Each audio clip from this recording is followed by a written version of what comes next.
Imagine being called by your siblings after the passing of your mother and they ask your help to clear out our home.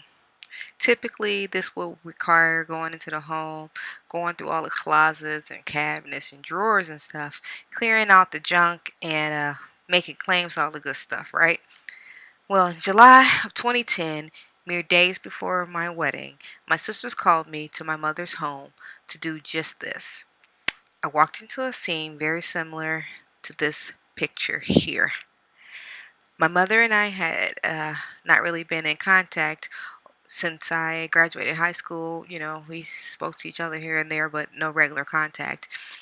And I had not realized that things had gotten to this point. I knew she liked to get things. She liked to either buy things or even just, pick up stuff off the side of the road. But I didn't know things had gotten this far. And I knew she was pretty disorganized with her things. What I did not expect was this when I walked into her home. My mom was a hoarder, and I was an emotional wreck now that she was gone and that she wouldn't be at my wedding. Even before seeing that horrific scene, I knew my mother had an issue, and I was very interested in the subject of hoarding. I always watched all of those reality TV shows and documentaries, and I did research, and I had projects on the subject.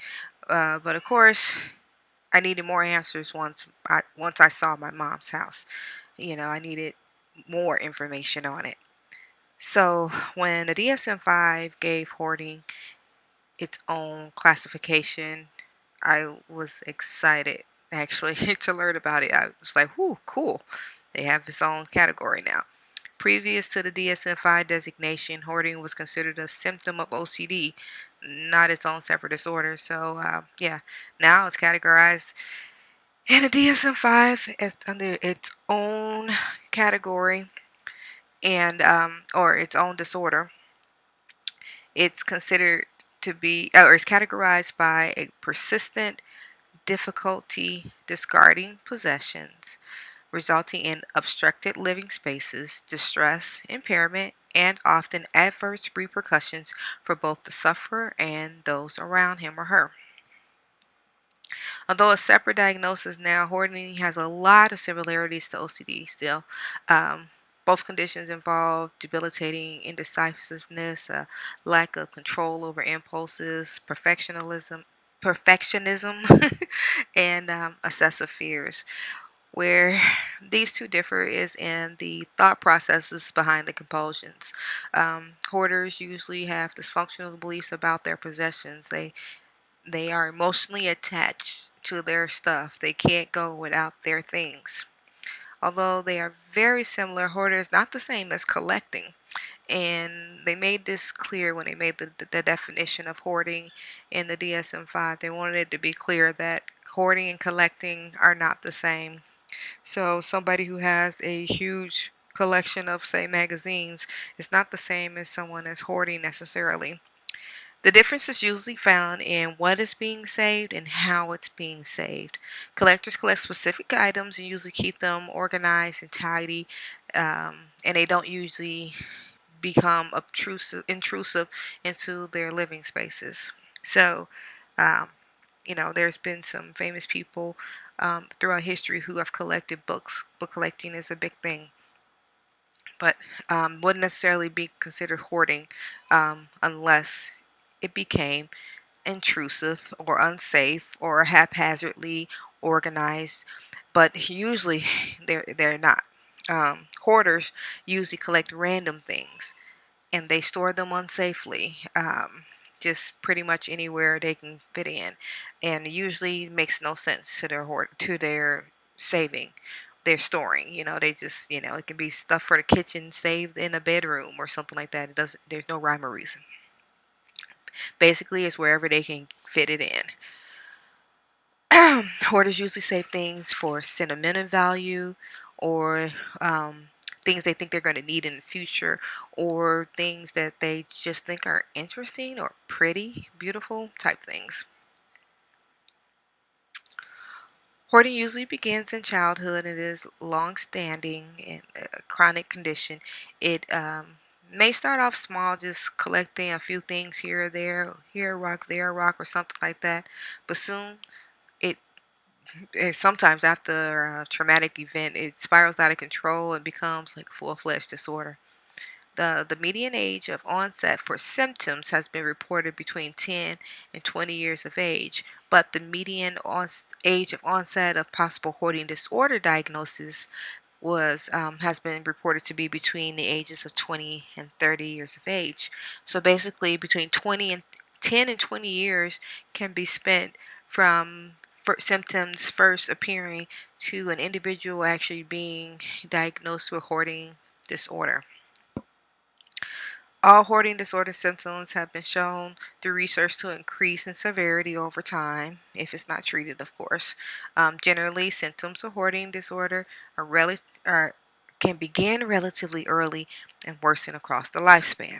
Men report higher incidences and a slower increase of hoarding severity, though. So, their hoarding may not get extreme as fast as women's, but there are more men that hoard, if that makes any sense.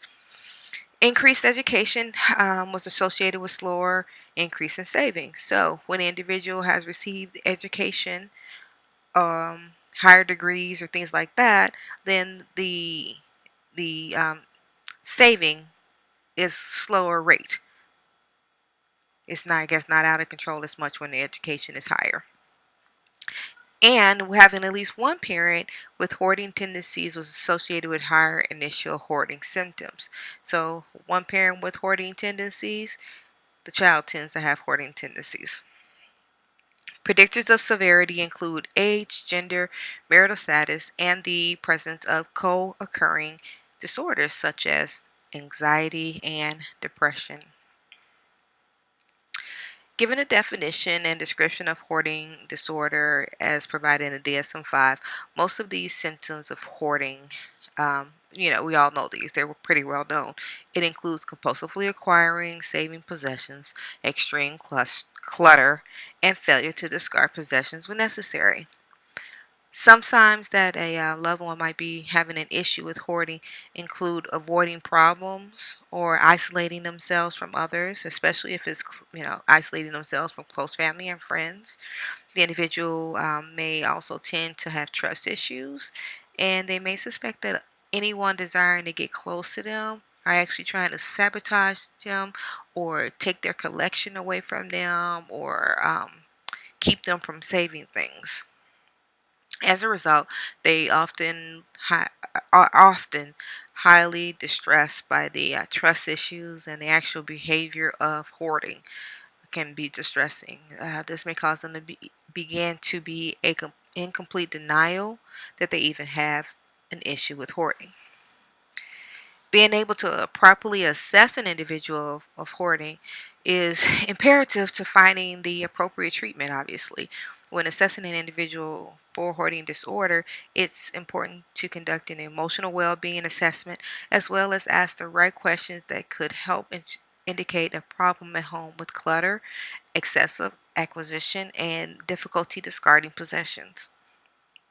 An interview should be one of the first steps, and it's important to the whole assessment process. This interview may include a physical assessment of the client's home and the level of functioning in that environment. Pictures and videos may be taken of the living space, and friends and family and or people like personal professional organizers may be involved in this entire process. After an interview is conducted, other assessment tools can be used to assess severity of the disorder and level of functioning. Here's a pretty good list of assessments that can be used for assessing hoarding disorder in a client. An assessment for hoarding might include questions such as if the client has trouble discarding items, how much clutter do they have, how difficult is it to use the rooms in their homes, and these questions you may have to be a little bit more specific with by saying not do you have difficulty using your kitchen? Because they may say no, because they've set themselves up in such a way where they are still functional in the kitchen, even though they don't have access to their stove or running water or a microwave or anything like that. So you might have to say, phrase your questions in a way to include those types of actions. So, do you have access to your stove? Do you have access to running water?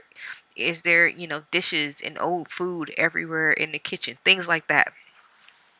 How often do they buy things, that they maybe don't need or they don't have space for? How does their collecting affect their daily living tasks? Are they able to take a shower or use the restroom in their own bathroom, or do they have to go down the street to the Y or the gym down the street or the public park to take a shower because their shower is full of stuff? Those types of things. And does their collecting cause them distress in any way? Excuse me. Once the complete assessment is conducted, treatment for hoarding disorder can sometimes be a matter of life or death, as I will illustrate later. Individuals often don't seek treatment for hoarding disorders, but they may come in for another disorder, such as like depression or anxiety, like we mentioned earlier. As mentioned, the individual may be in denial and don't think they even have a problem and don't need any kind of type of help. So, effective treatment of hoarding disorder would include being clear about what expectations and limitations are and working with the client instead of simply just focusing on forcing them to discard unnecessary items. As we can see, this list the possible treatments for hoarding is pretty small. It includes medication, counseling, and possibly professional organizing. That's it. That's all. Some antidepressants may prove to be effective in the treatment of individuals with hoarding disorder, but as it currently stands, there is no FDA approved medication specifically for the treatment of hoarding disorder.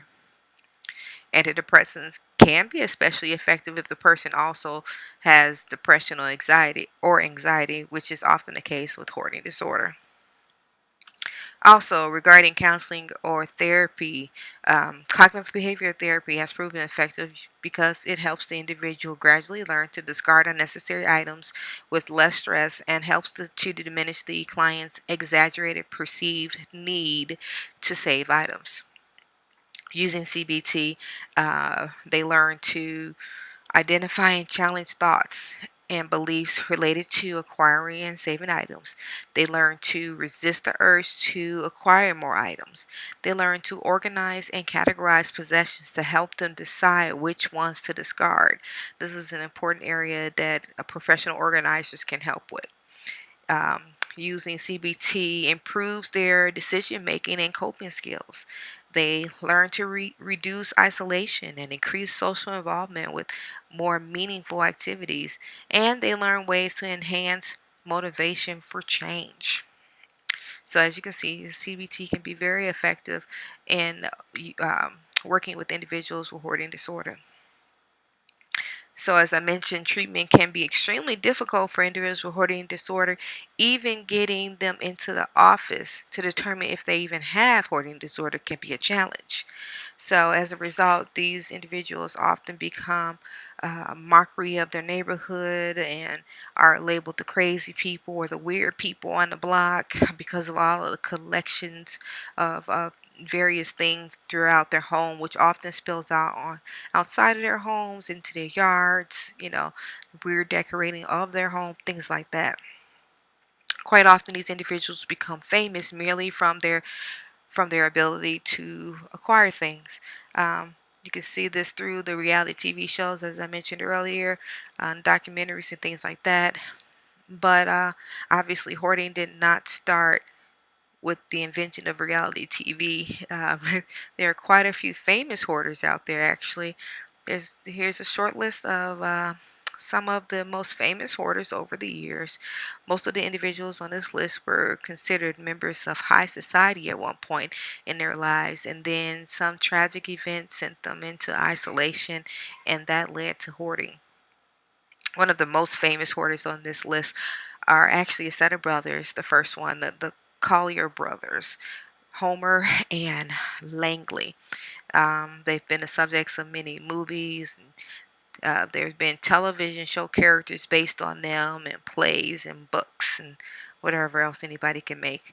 Um, they were well-off members of the Manhattan's elite, and after their parents died in the 20s, and then Homer became blind and paralyzed, the brothers withdrew from society.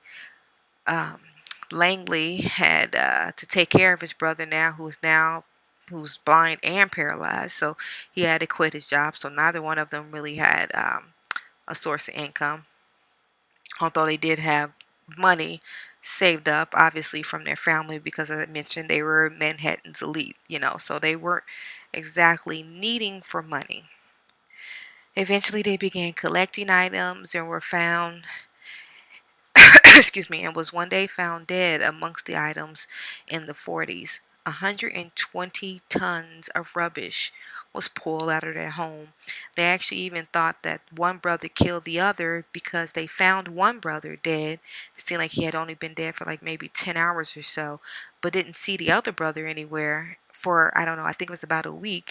When they eventually found the other brother's body, that was completely disintegrated and eaten by animals or whatever, but he was literally only like 5 or 10 feet away from his other brother. But it took almost a week for them to find him because of all of the stuff that they had to pull out of their home. So as I said earlier, this could literally be the difference between life or death for clients if we're not able to properly assess them and get them the help they need. This list of famous hoarders is a lot different from a list of famous people who have outrageous collections. There are many celebrities that have huge unnecessary collections but have somehow avoided these collections making an impact on their lives that the way that hoarders would allow. Just wanted to point out that part of the reason the brothers began secluding themselves from society is because the increase of African Americans moving into their Harlem neighborhood. Apparently, they weren't too fond of the diversity that was coming to their neighborhood, so they pretty much began sheltering themselves in, and then that's when things start spiraling out of control. They even started at one point buying the homes around them so that African Americans wouldn't move in and they could feel more comfortable, but eventually they couldn't keep that habit up.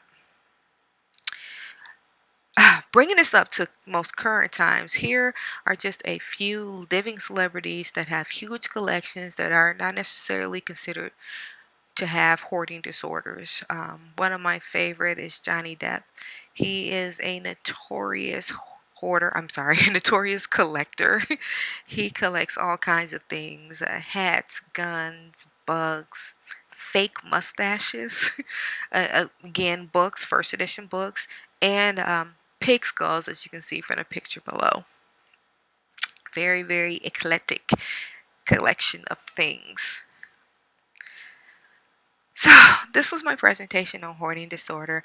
I discussed the DSM-5 designation and criteria for the disorder. I discussed the onset of the disorder, signs and symptoms of it, possible assessments that can be used to diagnose the disorder, and a very short list of possible treatments. We even looked at what hoarding disorder could look like, and famous people that have been diagnosed or that would be diagnosed with hoarding disorder had the diagnoses been a designation back when they were hoarding, if that makes any sense. It would be great if future research would explore more possible treatments for hoarding disorder. I don't know, maybe some mindfulness based meditation or something. I don't know, anything else. Reality therapy, maybe something that could address the issues of hoarding more than just CBT and antidepressant medication and professional organizers. As well as I would like to see more research on prevention. I don't see a lot of information on trying to prevent the disorder, especially when it comes to the children. More research into children with hoarding issues seem to be imperative to the prevention process, since most individuals appear with symptoms fairly early in life, as in between 10 and 20 years old. So if prevention targeted those younger ages, maybe we'll be able to avoid some of these hoarding diagnoses in adults. Um, as future counselors, it's important for us to be aware of the difficulty it is to diagnose and treat an individual with hoarding disorder. We should remember that hoarding is a real disorder, and it can literally mean life or death for many living with it, as was evidenced from the Collier brothers, as I explained earlier, and from my mom. Thank you for watching my presentation.